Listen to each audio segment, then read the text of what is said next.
You think just because you were married to a pilot, you know the first thing about a collective pitch control? Ma'am, with all due respect, this is a $20 million machine, not a minivan. The crowd of young, cocksure aviators and impressed civilian dignitaries shifted on their feet, a few of them offering a nervous titter of laughter. Chief Warrant Officer 3 Marcus Thorne, a man whose confidence was as polished as the flight helmet tucked under his arm, let a smirk play on his lips. He was the master of this domain, the sun-baked tarmac of Fort Rucker, the home of Army aviation. The woman he addressed said nothing. She offered no retort, no flash of anger, no defensive posture. She simply stood there, a study in stillness, her hands clasped loosely in front of her. Her name was Evelyn Reed, and she looked profoundly out of place in her simple, gray sundress amidst a sea of olive-drab flight suits and crisp dress uniforms. Her hair, pulled back in a simple bun, showed streaks of silver at the temples, and her face was etched with lines that spoke of worry and time, not of rank or authority. But when the base commander, General Peterson, a man whose own face was a roadmap of forgotten conflicts, saw her stance, he paused. It wasn't the posture of a grieving widow at a memorial dedication, which was her official reason for being there.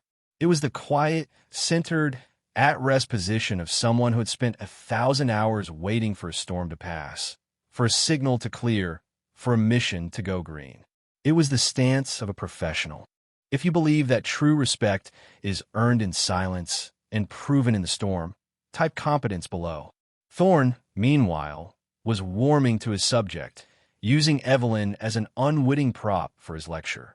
He gestured grandly to the magnificent beast behind him, H-60M Blackhawk, its dark skin absorbing the punishing Alabama sun. This bird, he announced, his voice booming with the practiced cadence of an instructor, is the pinnacle of rotary wing aviation. It's not a toy. The forces acting on these rotor blades are immense. The computer systems are more complex than a commercial airliner's, and the person in that seat, he tapped the armored plating of the pilot's door, needs to be more than just a driver. They need to be an artist, a physicist, and a warrior all at once. He turned his gaze back to Evelyn, his eyes full of condescending pity. You see, ma'am, we can't just let anyone take the stick. The assumptions people make could get them killed. It's a dangerous world up there. Evelyn's eyes, a pale, clear blue, met his. She gave a single, almost imperceptible nod, a gesture so small it was nearly lost in the heat shimmer rising from the asphalt. Her gaze then drifted past him to the Blackhawk itself. It wasn't the gaze of a tourist. She wasn't looking at the machine. She was assessing it. Her eyes scanned the main rotor head, the tail assembly, the placement of the pitot tubes, and the antennas. It was a scan born of deep, ingrained familiarity, a silent conversation with a machine that no one else could hear. General Peterson, observing from a distance, felt a prickle of recognition. He had seen that look before, in the eyes of his most seasoned pilots, right before a critical mission. It was a look of quiet calculation, of a mind that was already flying the aircraft, solving problems before they even arose. Who was this woman? The name on the dedication program was Evelyn Reed, widow of the late Colonel Robert Ram Reed, a legendary pilot in his own right who was being honored posthumously today. The general had known Ram, a fine officer, but his wife, he had never met her. Yet, there was something about her that resonated with a frequency only old soldiers could detect. It was the frequency of discipline, of immense contained pressure.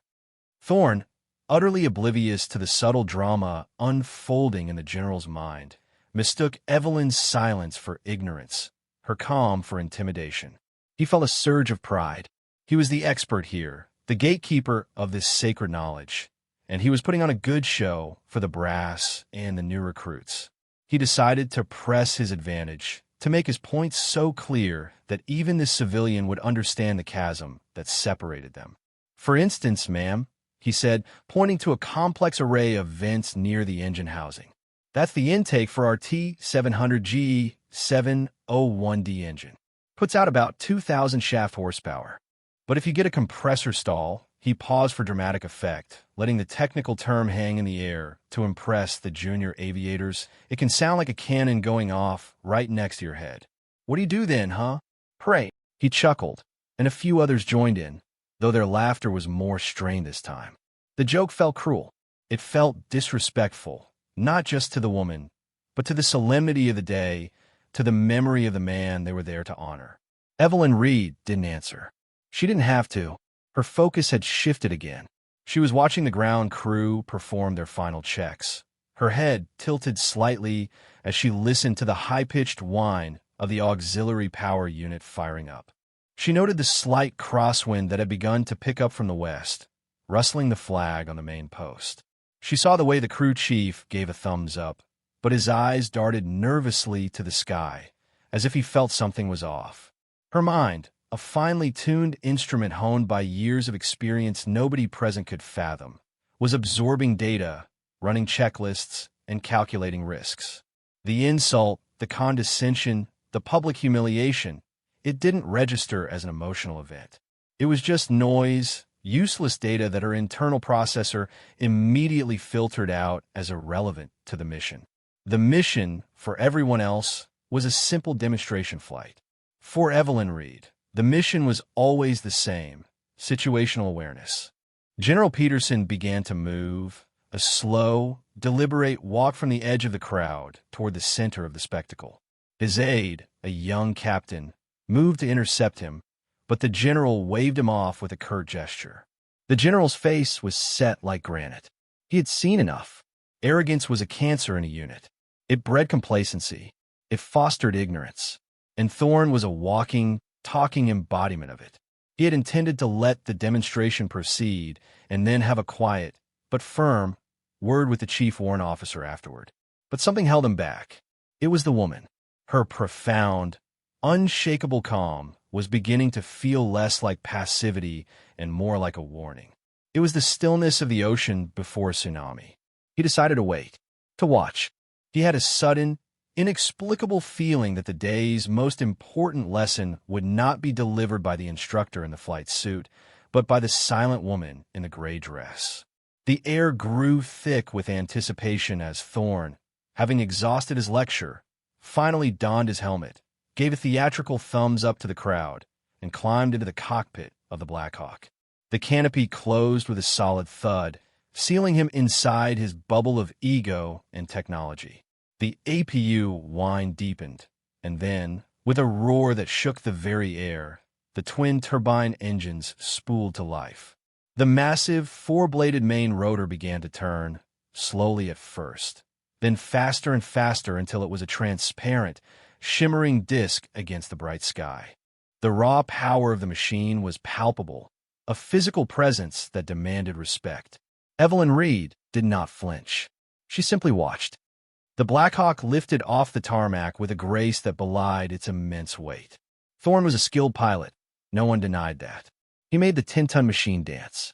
He demonstrated a smooth, confident hover, then transitioned into forward flight, banking sharply to give the crowd a thrilling view of the aircraft's agility. He climbed, a powerful, near-vertical ascent that drew gasps of admiration from the younger pilots. He was showing off, pushing the helicopter through a series of aggressive maneuvers designed to highlight its performance and, by extension, his own mastery over it. From the ground, it was a perfect picture of military might and professional competence. The narrator of this picture, Thorne himself, kept up a running commentary over the loudspeakers set up for the event. As you can see, the fly-by-wire systems provide incredible stability. Now watch this pedal turn. Perfect control. His voice was smooth, confident, the sound of a man completely in his element. Evelyn Reed continued to watch, her expression unchanged. But her focus had narrowed. She wasn't watching the whole aircraft anymore. She was listening. She was listening to the pitch and rhythm of the rotors, the specific harmony of the two engines working in concert. It was a language she understood better than English. And she heard something, a slight, almost imperceptible dissonance. A flicker in the perfect symphony of the turbines. It was a note that was just barely out of key, a vibration that didn't belong. It was the kind of thing only a handful of people on the planet would ever notice. The people who had spent thousands of hours in that very seat, feeling the machine not through the controls, but through the bones of their spine. And then it happened. A sudden, sharp bang that was far louder and more violent than the compressor stall Thorne had so arrogantly described. It wasn't a cannon shot. It was the sound of tortured metal giving way. A plume of oily black smoke erupted from the right side engine exhaust. The Blackhawk, which had been a model of grace a second before, lurched violently in the air. The harmonious roar of the engines devolved into a terrifying, grinding shriek. The single functioning engine strained to compensate, its whine pitching up to a desperate scream. From inside the cockpit, a series of alarms began to blare, their electronic panic audible even to the horrified crowd below. The helicopter began to yaw uncontrollably, its nose dipping dangerously. Thorne's voice, when it crackled over the speakers again, was unrecognizable. The smooth, confident instructor was gone, replaced by a high-pitched, panicked stranger. "Mayday, mayday, mayday. Tower, this is Demo 1. I have an engine 1 failure and a fire. Losing hydraulics. Oh God, I've lost main hydraulics. The cyclic is dead. It's completely unresponsive. I can't hold her. I'm going in." The crowd, which had been applauding moments before, was now a sea of upturned, horrified faces. A collective gasp rippled through them. People were pointing, some were screaming. The professional calm of the military base shattered into a million pieces. On the flight line, crash crews scrambled, their sirens beginning to wail as fire trucks and ambulances roared to life. The helicopter was falling. It wasn't flying anymore. It was a multi-million-dollar brick dropping from the sky, spinning toward the ground in a terrifyingly unstable descent. The day of honor was about to become a day of tragedy. In the heart of the spreading chaos, one person did not panic. While everyone else was frozen in horror or running for cover, Evelyn Reed moved. It was not a frantic dash, but a sudden, explosive burst of purposeful action. She covered the 50 feet to the flight line command post in a smooth, economical stride that ate up the ground with shocking speed. She moved like a predator, all focus and lethal efficiency.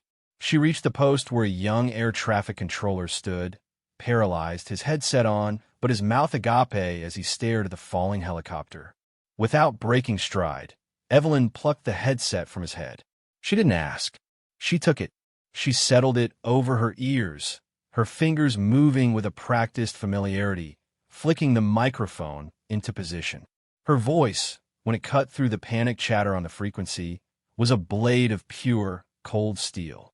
It was devoid of fear, devoid of emotion. It was the voice of absolute command. "Tower, this is an unidentified station on the ground frequency. I have the incident in sight. Patch me through to the aircraft in distress." Now, there was no room for argument in that voice. It wasn't a request. It was an order delivered with the kind of innate authority that colonels and generals spend careers trying to cultivate. The senior controller in the tower, a man who had heard it all, didn't hesitate. He heard the calm in the storm. He hit a switch. "You're on, ma'am." Evelyn's thumb depressed the transmit button. "Pilot, this is Ghost. Cease your transmissions and listen to me. State your airspeed and your rate of descent." Thorne's panicked voice came back, laced with confusion. "Who is this? Who is Ghost? I've lost my main hydraulics. The cyclic is dead stick. I have no control. I'm going in." Evelyn's voice cut him off, sharp and precise. "Negative, pilot. You have backup mechanical linkage to the swash plate. It's heavy, but it's there. You are in an uncontrolled descent.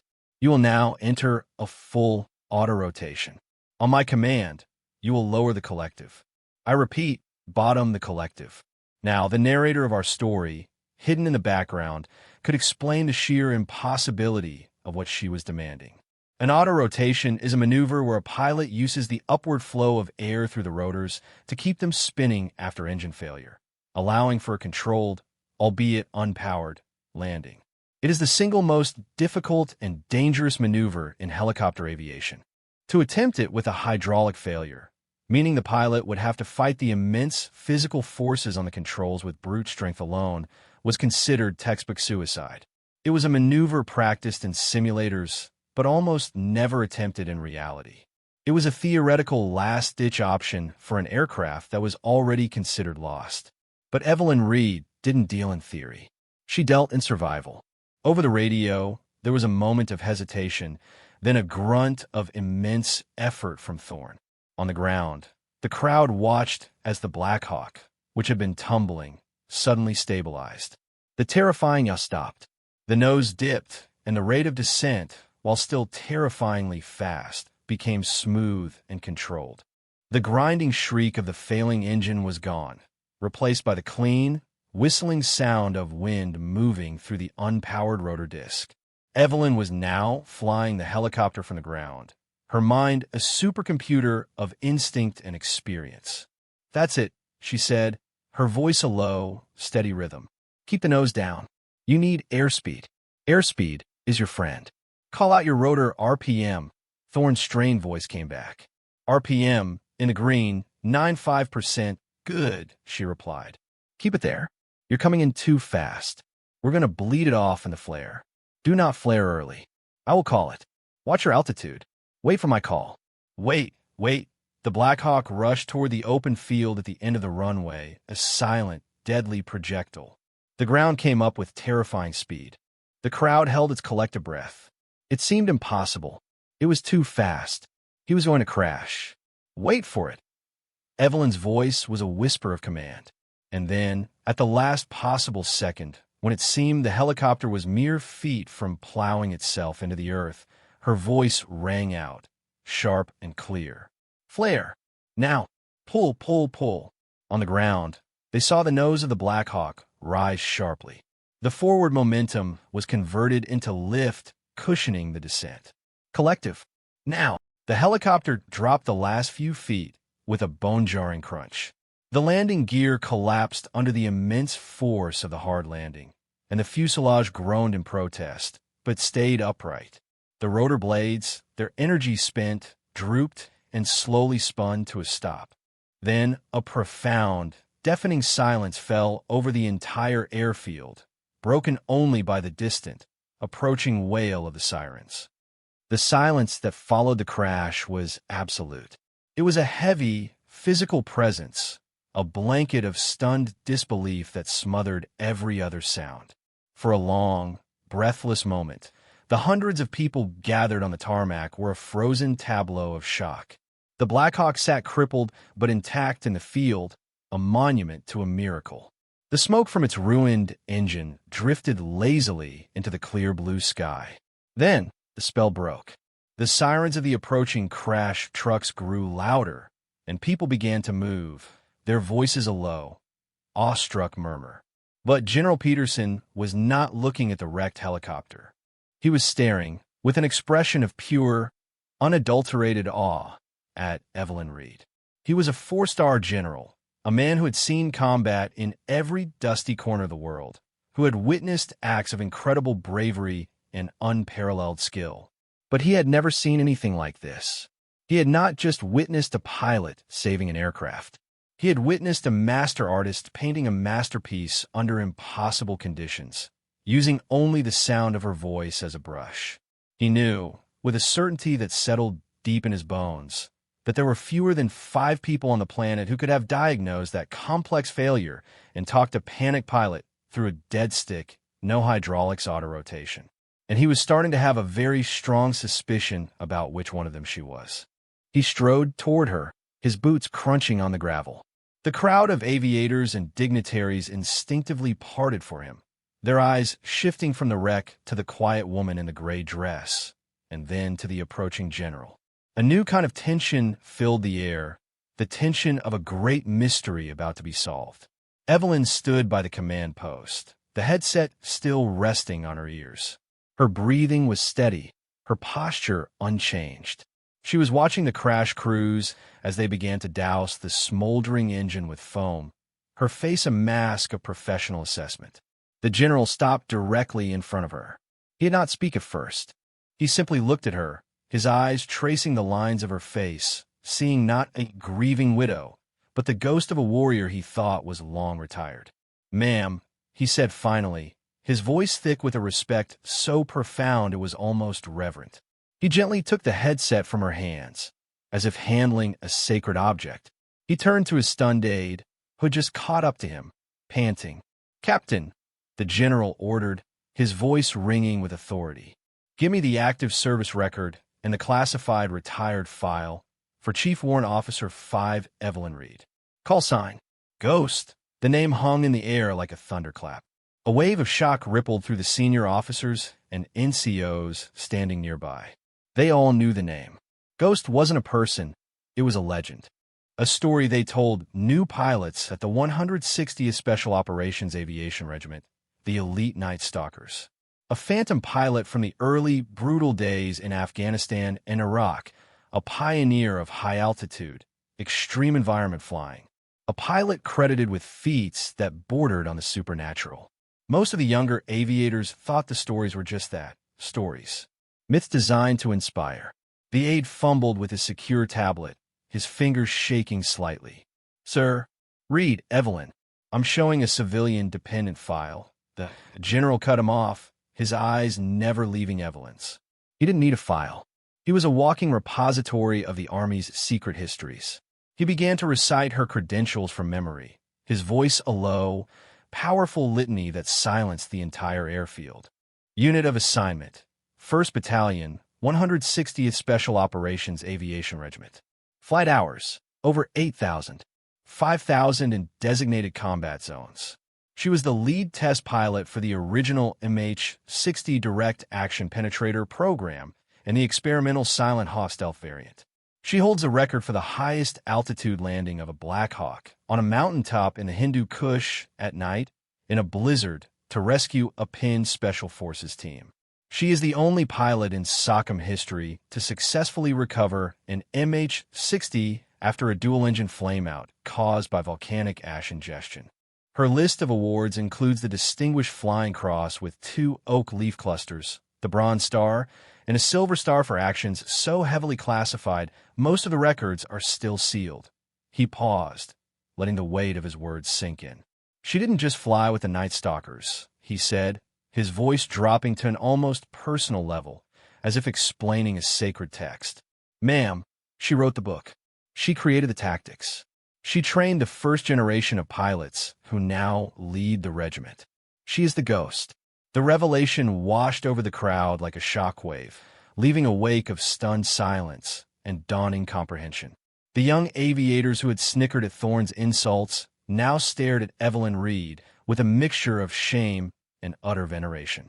They were standing in the presence of living history, a titan of their profession whom they had mistaken for a mere spectator.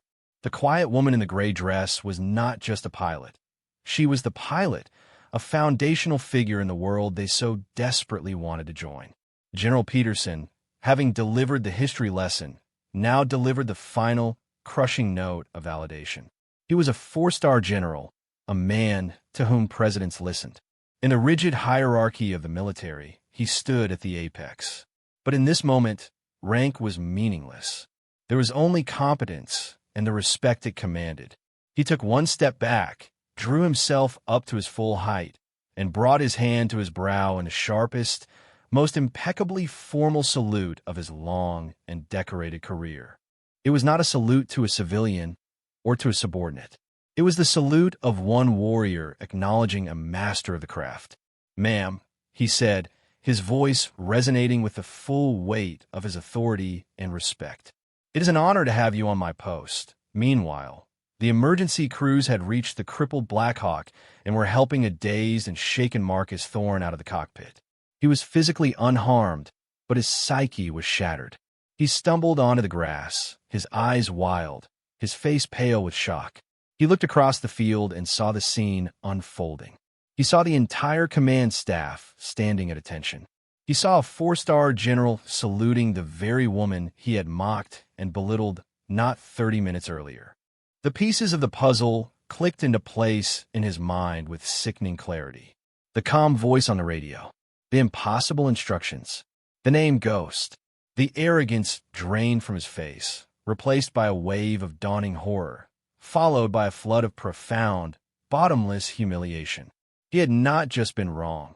He had been spectacularly, monumentally, career-endingly wrong. He had stood on the shoulders of giants and spit down on the one who had built the very platform beneath his feet. General Peterson lowered his salute and turned to face the assembled aviators. His expression was no longer one of reverence, but of cold, hard fury. His voice was quiet, but it carried across the tarmac with more force than any shout. "Let this be a lesson for every single one of you," he began, his gaze sweeping over the young pilots, then landing squarely on the humbled figure of Thorn. "Your wings earn you the right to be in the air. Your flight hours earn you the right to be confident. But it is your humility that earns you the right to stay there. Today, you witnessed a catastrophic failure of equipment. But the only reason it did not become a catastrophic failure of personnel is because of a failure of your own character. You judged a book by its cover. You judged a legend by her street clothes. You listened to your own assumptions instead of observing the quiet competence standing right in front of you.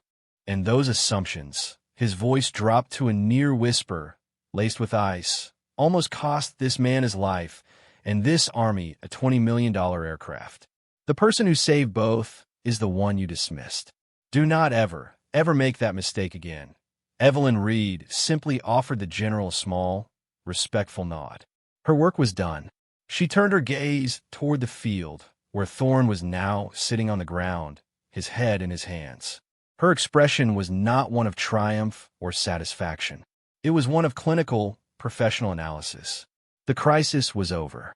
The lesson had been delivered. "He'll be a better pilot for this, General," she said, her voice soft but firm. Sometimes, the hardest landings teach the most. It was the longest sentence she had spoken all day, and it carried the weight of 1,000 flight manuals. The story of what happened on the tarmac at Fort Rucker spread not like wildfire, but like a shockwave from a detonation. It moved at the speed of text messages and hushed, awestruck phone calls. By the time the sun set that day, every pilot, every crew chief, and every controller on the base knew. They knew that the quiet woman in the gray dress, the Gold Star wife they had offered polite, pitying smiles to, was none other than CW5 Evelyn Ghost Reed. The legend had walked among them, and they had been blind. The tale jumped from the ready rooms to the mess halls, then leaped to other bases. At Fort Campbell, home of the 160th SOAR, old-timers who had actually flown with Ghost began getting calls from younger pilots. "Sir, is it true?" they'd ask, their voices full of disbelief. "Is she really?" And the old Night Stalkers would just chuckle. "Son," one master sergeant was heard saying, "what she did today was just a Tuesday for her back in the day. You should have seen her in the Korangal. The myth, already potent, was being fed with fresh, verifiable truth, and it grew exponentially." Anecdotes, both real and imagined, began to circulate. They said she could diagnose an engine malfunction just by the sound of the starter. They said she once flew a little bird backwards through a canyon at night to evade enemy fire. They said she didn't use night vision goggles. She had taught herself to see in the dark. The story of her talking Thorn down became the core of the new legend, a modern-day parable for a new generation of aviators. A week after the incident, the base held the formal dedication ceremony for the Colonel Robert "Ram" Reed Memorial. It was a solemn affair. After the ceremony, as the crowd dispersed, Evelyn stood alone before the simple granite monument bearing her husband's name. She traced the letters of his name with her finger, lost in a private moment. She heard footsteps on the gravel behind her and turned. It was Marcus Thorn. He was not in a flight suit or his casual duty uniform. He was immaculate in his Class A dress uniform, his shoes polished to a mirror shine, his medals perfectly aligned. He looked like a man on his way to his own court-martial. He stopped a respectful 10 feet away and came to the rigid position of attention. He did not speak until she looked at him. "Ma'am," he began, his voice quiet, stripped of all its former bravado. It was the voice of a man who had been completely and utterly broken down and was just beginning to rebuild. "There is no excuse for my conduct. There are no words to properly apologize for the disrespect I showed you, your husband's memory, and our profession. I was arrogant. I was ignorant. And I was wrong. Thank you for saving my life. Evelyn looked from the humbled pilot to the name carved in the stone, then back to him. Her expression was not forgiving, nor was it condemning. It was the impassive, analytical look of an instructor. My husband used to say that the sky has a way of humbling everyone. Chief, she said, her voice even and calm. The only question is whether you learn from it. He would have done the same for you. He would have done the same for any pilot in distress. That's the job. Competence is the only currency that matters up there. Your rank, your ego, your assumptions, they're just dead weight. Fly light. Remember that she didn't offer absolution. She offered a professional standard. For Thorne, a man who had built his entire identity on being the best, this was more powerful than any forgiveness. It was a chance to be better. He nodded, swallowed hard, and rendered a slow, formal salute. Yes, ma'am. I will. The legacy of that day did not fade with the gossip. It began to solidify, to crystallize into something permanent. General Peterson, a shrewd leader who knew the power of symbolism, made sure of it. The wrecked Blackhawk, in number 79 to 23,340, was too damaged to be repaired. But it was not scrapped. On the general's orders, the maintenance crews carefully removed the pilot's cyclic control stick, the one Thorne couldn't move, the one Evelyn had commanded from the ground. It was cleaned, polished, and mounted on a large, dark-grained mahogany plaque. The plaque was hung in the most sacred of spaces at the Rucker Flight School, the main briefing room, where every new class of Army aviators began their journey. Below the mounted cyclic, a simple brass plate was engraved. It didn't recount the whole dramatic story. It didn't name Thorne or mention his failure. It was more elegant, more powerful than that. It read, Aircraft 79 to 23,340. August 14th, in memory of an event that reminded us. Assumptions are heavier than fuel. Fly light. Ghost. The artifact became a touchstone. The story behind it was now part of the official curriculum for every new student. Instructors used it as the ultimate case study in humility, situational awareness, and the profound danger of underestimation. It became a tradition for aspiring pilots to touch the cool metal of the cyclic before their first solo flight, a silent prayer to the spirit of quiet competence it represented. And the primary keeper of that story, the most fervent evangelist of its lesson, was Chief Warrant Officer Marcus Thorne. His career was not ended. General Peterson, in his wisdom, saw that a humbled Thorne was infinitely more valuable than a disgraced one. Thorne was reassigned as a primary academic instructor. He stood before every new class, and with raw, unflinching honesty, he told them the story of his own failure. He used his own humiliation as the Academy's most powerful teaching tool. I was the best stick on this base, he would tell the wide-eyed warrant officer candidates. I was confident. I was arrogant. And I almost flew my aircraft straight into the ground because I thought I knew everything. I dismissed the one person who knew more than all of us combined because she was a quiet woman in a sundress. Do not make my mistake. The person sitting next to you, the quiet one in the back who never raises their hand, they might have the answer that saved your life one day. Your job here isn't to be the loudest. It's to be the best. And that starts with listening. He had been a hotshot pilot. He became a legendary teacher. He dedicated the rest of his career to stamping out the very arrogance he had once embodied, ensuring the lesson of Ghost was seared into the soul of every new aviator who passed through the hallowed halls of Fort Rucker. His own legend was rewritten. He was no longer the pilot who crashed, but the instructor who learned. A year passed. The seasons changed over the manicured lawns and sprawling airfields of Fort Rucker. The incident of the fallen Blackhawk had now fully transitioned from recent memory into institutional folklore, a foundational myth for the new culture taking root at the flight school. The change was palpable. There was a new seriousness in the air, a quiet intensity among the students and instructors alike. Arrogance was now seen as a critical flight risk, a character flaw more dangerous than poor stick skills. The instructors, led by the example of a transformed CW4 Thorne, were now harder on cockiness than they were on a sloppy auto-rotation. They were building better pilots by building better people. The ghost plaque in the briefing room was a constant, silent reminder of the standard. One afternoon, Thorne, now a respected and sought-after senior instructor, was briefing a new class of aviators, fresh-faced and eager, their flight suits still stiff with newness. He stood before them, his posture relaxed but his eyes sharp, scanning the room. He gestured toward the plaque on the wall. "Before we talk about aerodynamics," he said, his voice calm and measured, "we're going to talk about humility." He told them the story.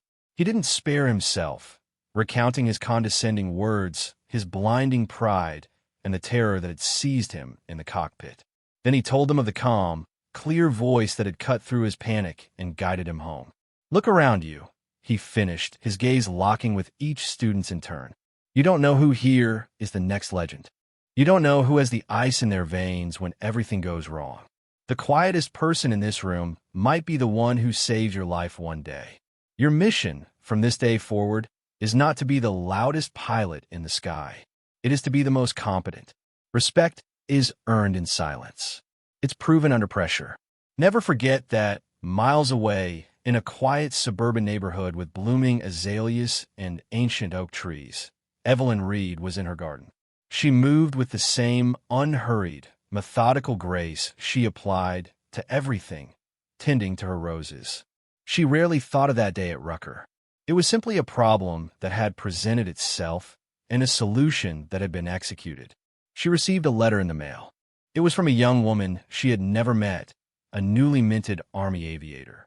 The letter was written on crisp, official stationery, but the handwriting was earnest and personal. "Dear Mrs. Reed," it began, "my name is Second Lieutenant Jessica Evans. I just graduated at the top of my class from flight school at Fort Rucker. On our first day, our instructor, CW4 Thorne, told us your story. He told us about the crash and what you did. I wanted you to know that your story was the reason I pushed myself harder. As one of the few women in my class, I sometimes felt like I had to be louder to be heard. You taught me, without ever meeting me, that competence is the only voice you need. Thank you for setting the standard. You made me believe it was possible." Evelyn held the letter, a rare, genuine smile gracing her lips. The plaque on the wall was a fine tribute. But this was legacy. It wasn't the single event. It was the ripple effect. It was the next generation she had inspired, not with a demonstration of skill, but with a quiet display of character. True legacy is not a name carved in stone or a story told in a briefing room. It is not a medal pinned to a uniform or a call sign whispered in awe. True legacy is a standard carried forward in the hearts and minds of those who come after. It is the quiet competence that echoes long after the noise of arrogance has faded into embarrassing memory. It is the undeniable proof that true strength never needs to announce its arrival. It simply waits with patient discipline for the moment it is needed most. Evelyn Ghost Reed never flew another military aircraft. She never attended another formal Army function. She didn't have to. On that hot Alabama afternoon, she had taught her final and most important lesson from the ground. She had reminded an entire institution that the highest honor is not found in the accolades you collect, but in the standards you uphold and the lives you quietly save. The ghost of the 160th had done more than just prevent a crash. She had corrected the flight path of a culture.